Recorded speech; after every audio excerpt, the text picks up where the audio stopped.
Afternoon, everybody, and welcome to 2022, my first video recorded in the brand new year.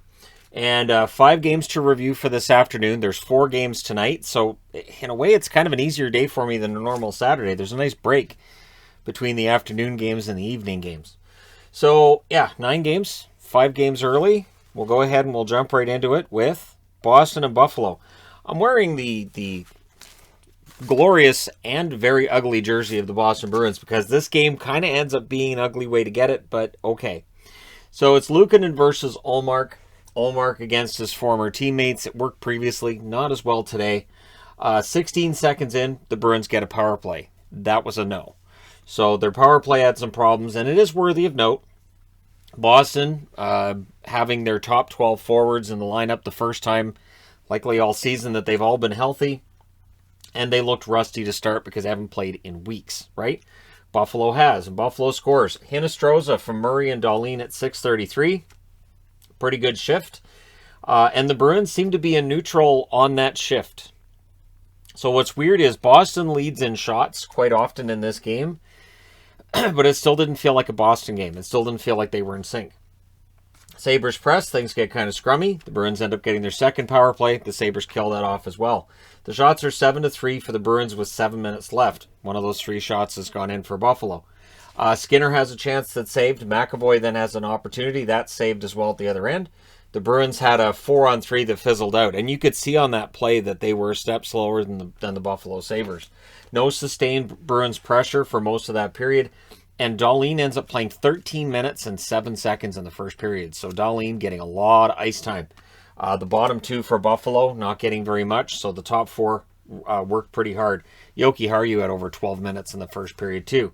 Second period, first minute power play for the Bruins yet again. Same as they had in the first. Pasternak with a blast that saved. It is killed off. Bruins still didn't look very sharp. But at 3:47, Craig Smith scores from Marchand and McAvoy. So that line change works. Smith getting time on the top line. Sabres then get a power play. It becomes a 5-on-3. To the Bruins' credit, they do kill that off. DeBrusk then had a rush chance that was saved, but then it's Skinner scoring from Tuck at the other end at 11:32. That makes it 2-1 in favor of the Sabres. Bruins get a power play. It was not a very good one. The Sabres did kill that off. There's a late power play for the Sabres, and they score on it, and it's Alex Tuck. And I said I thought Sabres fans would like Tuck. I'm guessing they do. From Krebs and Thompson at 19:11. Interesting note, Krebs has 2 primary assists as an NHLer, both on goals by Tuck. So he had 1 in Vegas, now he has 1 in Buffalo. So interesting, right? So it's 3-1 Buffalo after 2 periods, and it looks like Buffalo should be able to bring this home. However, at 3:24, Foligno scores from DeBrusk. That's Foligno's first as a Boston Bruin, and he's had a lot of opportunities. Nice to see one go in. And then about a minute and a half later, at 4 minutes and 50 seconds, Hall scores from Grzelcyk and McAvoy. So it's a tie game all of a sudden. Then the Bruins press after that. Clifton was robbed during that pressure. McAvoy's denied in close. Fitzgerald had a rush chance. That was saved. Luukkonen then denies Forbert. The Sabres end up getting... Sabres get a power play relatively late, about 3.5 minutes left. The Bruins do kill that off. Olofsson had a rush chance that was saved. So we go to overtime. The Bruins control, the Sabres steal it, Skinner has a chance, the puck goes the other way, and it goes in the net. Coyle scores from Marchand and McAvoy at 34 seconds. The Bruins win this one, and again, it's ugly. It's not a beautiful victory, but they beat the Buffalo Sabres 4-3 in overtime. They go to 15-10-2 with the win. Buffalo drops to 10-17-6, and they lose whatever gift basket they might have got from the Red Wings if they've been able to pull this off, because of course, Boston's trying to catch Detroit. Shots in this one do favor Boston the whole way. I don't think they tell the whole story. 13-5 Boston in the first, 13-9 Boston in the second, 14-9 Boston in the third. Both teams have 1 chance in the overtime. Final shots, 41-24 for Boston. Power plays, Buffalo goes 1 for 4, Boston 0 for 4. And I think that's where their rust showed up a lot, was that power play. Hits were 15-14 for Buffalo. Luukkonen, 37 saves on 41 shots. Ullmark, 21 saves on 24 shots. I don't think Ullmark had a great game, but they managed to come back and win it. They didn't allow a lot of really prime opportunities, either in the overtime or in the third period. So Boston locked it down when they needed to. We'll see whether or not they can keep this going. I think they play again on Monday, and I think it's the Rangers they're playing again next. But we'll see. Next up, Montreal. So Montreal came into this one shorthanded, right? And we're talking like 11 forwards, 5 defensemen. They're not the first team to play shorthanded. They won't be the last. The NHL is powering through this. We've gone from this team will get shut down, that team will get shut down to, you know what? We'll just power through it. At least that's how it feels right now. It's Montembeault versus Bobrovsky in this one. 32 seconds in, Sam Bennett against a former Florida Panther in Montembeault. They weren't teammates with one another, but of course Montembeault against his former teammates would want better than allowing a goal 30 seconds in. Huberdeau and Duclair with the assists on that one, again at 32 seconds. Carlson with a rush chance, nearly 2-0 on that. Paquette was then clipped by Bennett. We can have the debate about whether or not it's a clean hit, but Bennett ends up knocking him out of the game temporarily, not for the whole game. But when you're already down to 11 forwards to start the game, being down to 10 for the rest of that period, not optimal. Then on their first shot, Montreal scores. It's Drouin from Ylonen and Savard at 3 minutes and 48 seconds. Tippett was then robbed. The shots were 5-1 for the Panthers at this stage, but again, it's still 1-1. Lundell with a shot that's blocked. The Habs get a power play. Drouin has a blast that goes high, and that power play is killed off. Bennett then had a chance on a turnover that was saved. I thought this was one of Bennett's best games in a while. Stretch pass to Drouin's then defended. Verhaeghe was denied. The Habs had a 3-on-2. Bobrovsky makes the save there. He recovered nicely from allowing a goal on the first shot. And so we go to the second period with the score 1-1.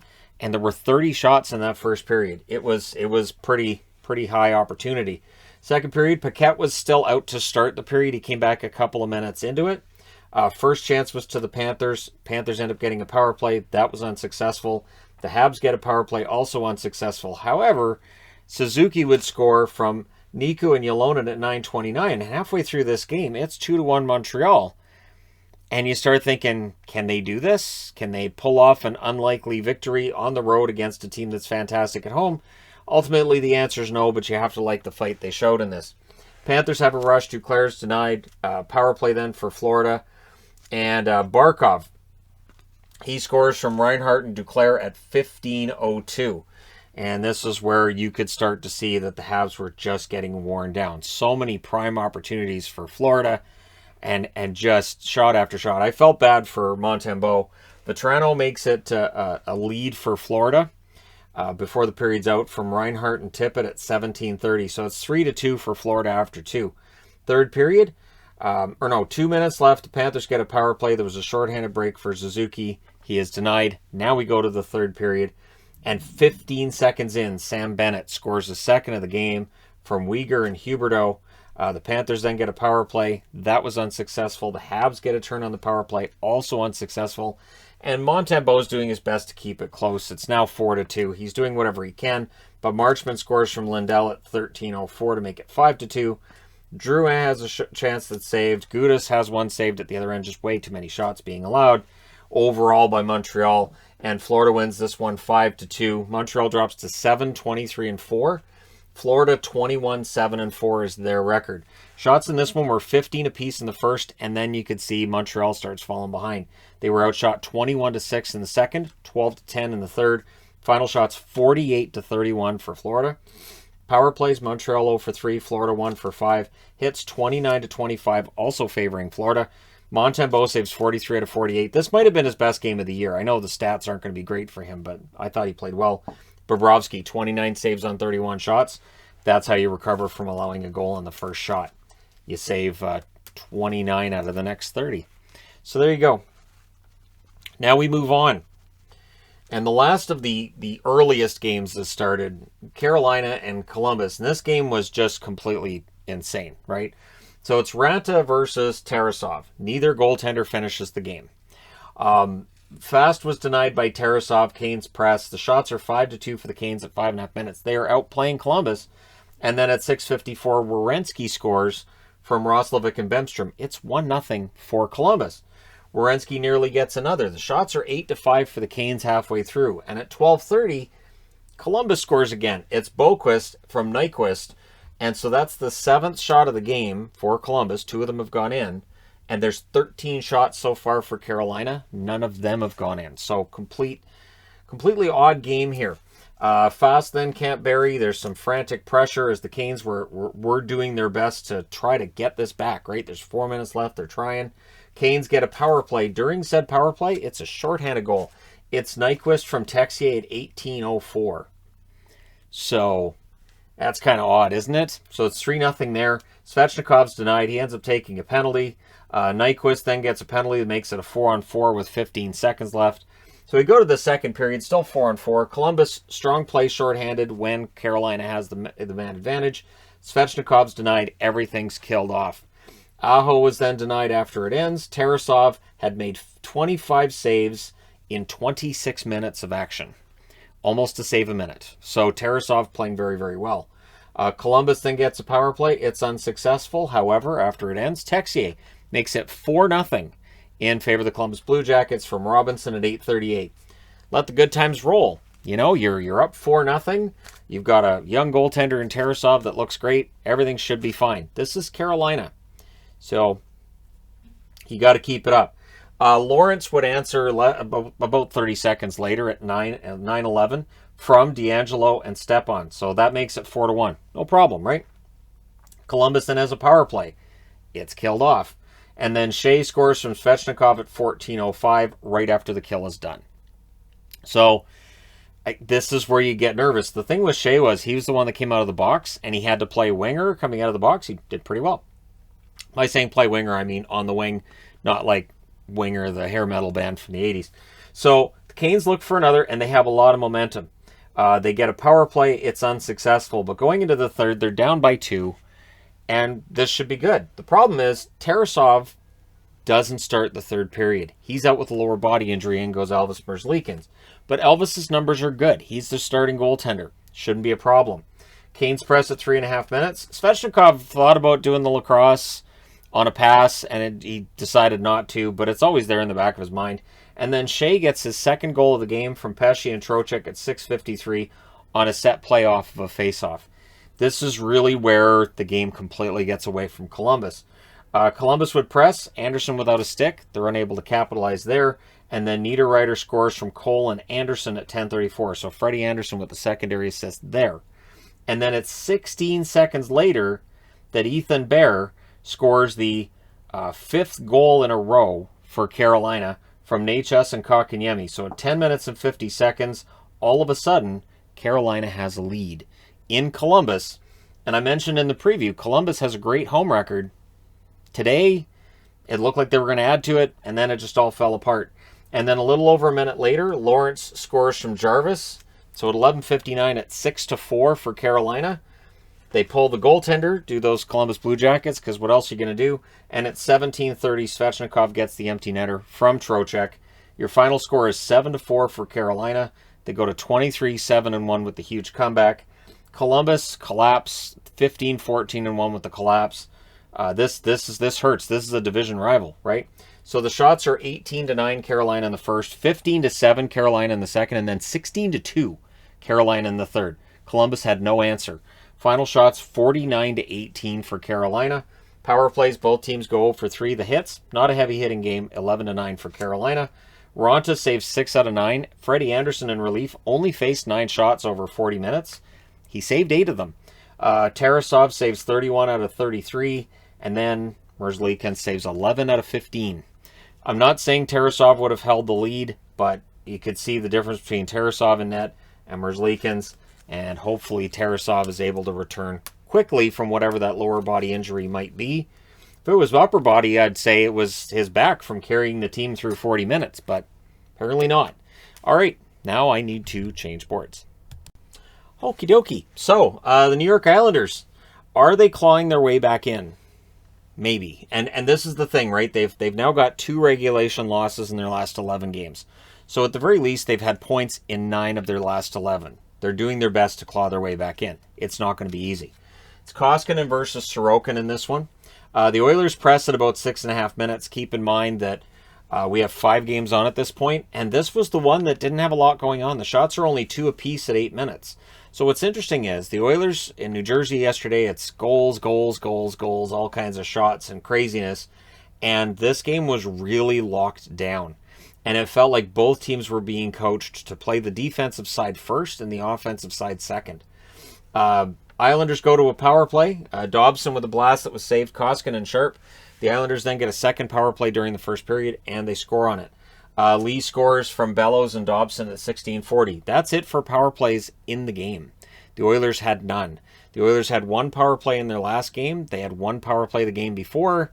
They're just not getting power plays. Second period, early press by the Oilers, and they score. It's Draisaitl scoring from Keith and Ceci at 31 seconds. We then get a post for Colton Sevier, so it looks like the Oilers are ready to take care of this. The Islanders press at the half, but 11 shots into the period, the Islanders only had one shot to show for their work. Nurse then has a shot that's blocked. Lee has a tip that goes wide on a rush chance. The Oilers press with 5 minutes left. Beauvillier was denied, which has been the storyline for most of the season with him.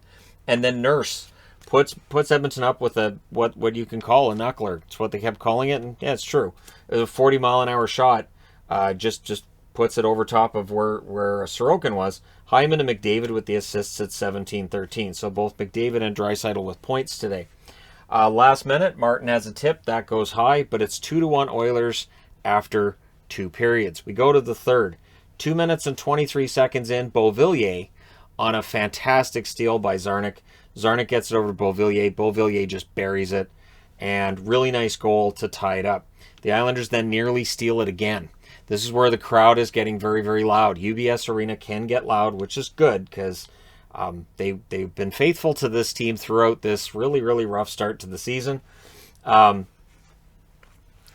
hits were amping up a little bit in that third period too. Barzal then with a wraparound, that's blocked. The Oilers go the first 8+ minutes without a shot. In fact, they go quite a while without a shot in that third period. 2 minutes of 4-on-4. This is where they're on the second half of back-to-back argument will come in, right? The Oilers have a 2-on-1 that's broken up. The Islanders not giving up rush chances. So every time the Oilers went for a stretch pass or they went for a rush chance, the Islanders blocked them out and knew exactly how to stop them. The only way I can see is that both teams wear orange and blue as their colors, so they know how to counter one another. Sure, why not? It's as good as any other theory people might have. Puljujarvi then has a rush. That's tipped wide with 6:15 left. Still no Oilers shots. It was about 5 minutes left before they got their first shot. Nurse denies a Parisi chance. Probably the best save of the game. Koskinen was the one keeping this tied. Koskinen had a very good game. Islanders press with 2.5 minutes left. Lee's denied. Hyman can't bury one as the Oilers press. And we go to overtime. The Islanders control. Koskinen makes saves there.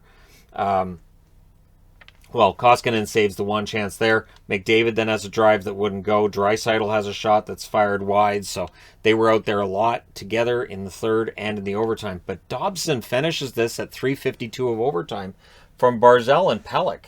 So the Islanders win this 3-2 in overtime. They go to 10-12-6 with the win. The Oilers lose in extra time for the second game in a row. They go to 18-12-2. So they get points in the last 2 games, but they don't get wins in the last 2 games. And there's still that concern about whether or not the Oilers are going to be able to stay in the playoffs. I mean, they're still pretty decently entrenched in their 6 games above 500, but for how long? And are they going to be able to stay 6 games above 500? They're going to need to be a little more above that. And yeah, questions are being asked. So the shots, 8-6 Islanders in the first, 11-5 Oilers in the second, 14-2 Islanders in the third. And then in the overtime, the Islanders had 2 shots, the only ones that were in that period. So your final shots are 29-19 for the Islanders. Power plays, the Oilers, as I said, they didn't have any. The Islanders were 1 for 2. Hits, 18-17 for the Islanders. Koskinen, 26 saves on 29 shots. Sorokin, 17 saves on 19 shots. You know, it's funny, just seeing that, and the Oilers didn't have any power plays, and I'm thinking of the New York Saints comment from last year's playoffs. But hey, you know, this is the style of game the Islanders play. It's low scoring. The games are usually pretty fast, and you don't see a lot of power plays for or against the Islanders. That's their style of hockey. So if you don't see a lot of penalty minutes, the Islanders are probably going to win that game. At least that's been the case over the last 3 seasons, right? All right, last game of the afternoon, the Nashville Predators and Chicago Blackhawks. Before this game, both Marc-Andre Fleury and Kevin Lankinen in protocols, which means Delia and Soderblom were the goaltenders. Colin Delia at points in his career has looked pretty good, some NHL upside. Today, rough start. First shot goes in. It's Forsberg from Duchesne and Ekholm at 102. This is a tough assignment too. The Nashville Predators, likely kind of ornery after their last couple of games, and against a rival like Chicago, well, they're not going to take it easy on them, right? Predators get a power play. That was unsuccessful. We then get 4-on-4 action, and Johansson would score on the second shot for Nashville from Forsberg and Ekholm at 5:52. So the Hawks get a power play shortly thereafter. The shots at this point are 6-2 for Chicago. Both Nashville shots have gone in. Again, I kind of feel bad for Delia in this situation, but, you know, you kind of got to roll with it, right? So the Hawks with the power play, it was killed off. 4 shots for Chicago on said power play. Saros was fantastic today. Hawks go back to the power play. That's also a no. The Predators get a late power play. Tomasino was denied, and then Ekholm wasn't. He gets the power play marker from Tomasino at 19:13. So in the last minute, it becomes 3-0, and in the second period, Soderblom goes in. 28 seconds on the 8th shot of the game, and the first shot that Soderblom had faced, it's in the net. Jeannot from Sissons and Trennan. I will agree with the Nashville announcers on this. Jeannot should be getting more attention as a rookie this year that's having a really good season, and I think that attention will be coming as we get further through the season. Preds get a power play. It becomes a 5-on-3. Well, Yossi scores at 5:34 to make it 5-0. Sorry. So Yossi with the goal from Johansson and Duchesne, and it's a laugher. The Preds controlling play in the second period. Kurashev would answer, and the shutout bid from DeHaan at 17:25. The Hawks then did try for another, but it's 5-1 after 2. So not much point in me taking a whole lot of notes because this one's basically done, right? Third period. Jeannot would score from Benning and Trennan at 53 seconds. So look at this. 1 minute and 2 seconds here, 28 seconds here, 53 seconds here. First minute, Nashville, pretty good at getting those early goals. Kane then ends up hitting a crossbar because Chicago just didn't have any luck today either. The Hawks get a power play. DeBrincat and Doc were both denied early in that power play by Saros, who doesn't care what the score is. He still doesn't want to allow any goals. Shorthanded chance for Trennan. He fires it wide. That power play's killed off. The shots at the half were 6-3 in favor of the Hawks. They would equal that total in the second half of the period too. Kubalik with a rush chance. Saros saves. The Hawks get one more power play. It's unsuccessful. Your final score is 6-1 for Nashville over Chicago. Chicago drops to 11-16-4 with the loss. Nashville 20-11-2 with the win. So Nashville, important victory. Now we'll see what happens with Minnesota tonight against St. Louis at the Winter Classic. It's a very important game for both teams, and whether or not Nashville, and maybe they'll end up being first in that division, which would be unexpected. Shots, 15-7 Chicago in the first, 12-11 in favor of Nashville in the second, 12-6 Chicago in the third. Final shots were 38-25 for the Hawks. Power plays 0-4 for Chicago, 2-3 for Nashville. Hits 18-6 for Nashville. Delia saves 4 out of 7. Soderblom saves 15 out of 18. Saros saves 37 out of 38. So it's another situation where both goaltenders are out. We've seen it with Tampa. We've seen it with Montreal. We've seen it with other teams too. And again, it's probably a lot of teams I could go through where we've seen a couple of goalies out. I think we're going to see a record number of goalies play in the NHL this year. You've got a 32nd team coming in Seattle, and you've got a whole lot of goaltenders having to be brought up from the minors because of all the protocol lists. And so there may be some really good stories. There may also be some tough ones. But there you go. Let me know your thoughts regarding these games in the comments section below as always. Don't forget to hit like and subscribe if you're browsing your way through. You just happened upon this video. Thank you guys so much for watching, for all your support. I will talk to you again soon.